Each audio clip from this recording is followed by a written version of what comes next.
नमस्कार दोस्तों।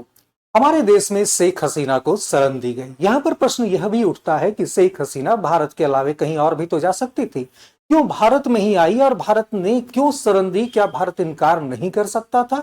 यहाँ पर याद रखिएगा, इस विदेश नीति को समझने के लिए थोड़ा पहले चलना पड़ेगा। 1959 में अगर हम लोग बात करेंगे तो एक और व्यक्ति जिन्हें भारत में शरण दी गई थी वो थे दलाई लामा।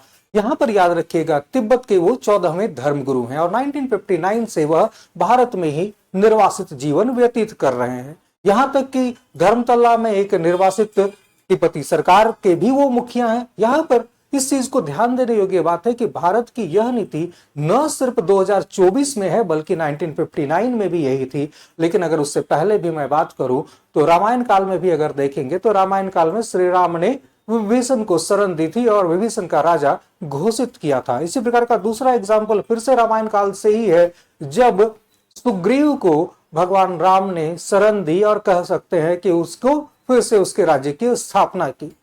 इसी प्रकार से अगर और हम लोग आगे चलेंगे तो 712 ईस्वी में का भी मामला आता है। 712 ईस्वी में सिंध के ऊपर शासन कर रहा था वहां का राजा दाहिर सेन।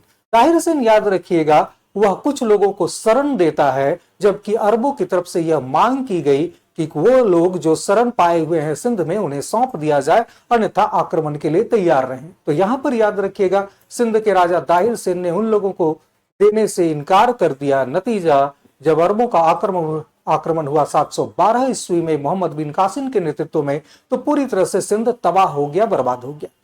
यहां पर याद रखिएगा, वे कौन थे जिन्हें सिंध के राजा दाहिर सेन ने शरण दी थी? तो यहां पर याद रखिएगा, करबला के युद्ध के बाद मोहम्मद साहब के जो रिश्तेदार थे बचे खुचे, वो भागकर शरण लेते हैं सिंध में। हालांकि अरबों की तरफ से कुछ और कहानियां भी इसके ऊपर फैलाई गई है कि किसी समुद्री जहाज को लूट लिया गया था, लेकिन समुद्री जहाज तो निश्चित तौर पर सिंध की सीमा क्षेत्र में ही नहीं आते, तो फिर समुद्री जहाज को समुद्र में लूटा गया और उसके लिए अरब दाहिर सेन के ऊपर सिंध पर क्यों आक्रमण करेंगे? तो यहां पर याद रखिएगा, यह निश्चित तौर पर शरणागत को शरण देने का ही मामला था।